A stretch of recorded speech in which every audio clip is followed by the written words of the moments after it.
आपला श्वास आपलं जीवन. नमस्कार. आज 25 सप्टेंबर, जागतिक फुफ्फुस दिन. आपण रोज हजारो वेळा श्वास घेतो, पण कधी आपल्या फुफ्फुसांचा विचार करतो का? ज्या फुफ्फुसांमुळे आपण जिवंत आहोत, तीच फुफ्फुसं आज धोक्यात आहेत. सिगारेटचा धूर, शहरांमधील प्रदूषण, धूळ, हे सगळं फुफ्फुसांना हळूहळू संपवतंय.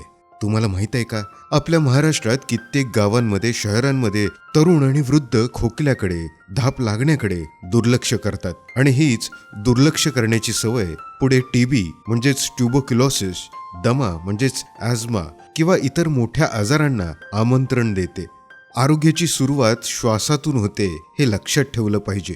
आपल्या आशा सेविका नेहमीच प्रत्येक गावात, प्रत्येक घरात जाऊन हा संदेश पोचवत असतात. धूम्रपान सोडा, आत्ताच सिगारेटला कायमचा रामराम म्हणा, प्रदूषण आणि धुळीपासून स्वतःचं संरक्षण करा, बाहेर जाताना मास्कचा वापर करा, लक्षणं दिसल्यास लगेच डॉक्टरांना भेटा. खोकला किंवा धाप लागणं हे सामान्य नाहीये, ते मोठ्या आजारांचं पहिलं लक्षण असू शकतं. लसीकरण करून घ्या. अनेक फुफ्फुसांच्या आजारांवर लस उपलब्ध आहे. आपलं आरोग्य, आपला श्वास, आपलीच जबाबदारी.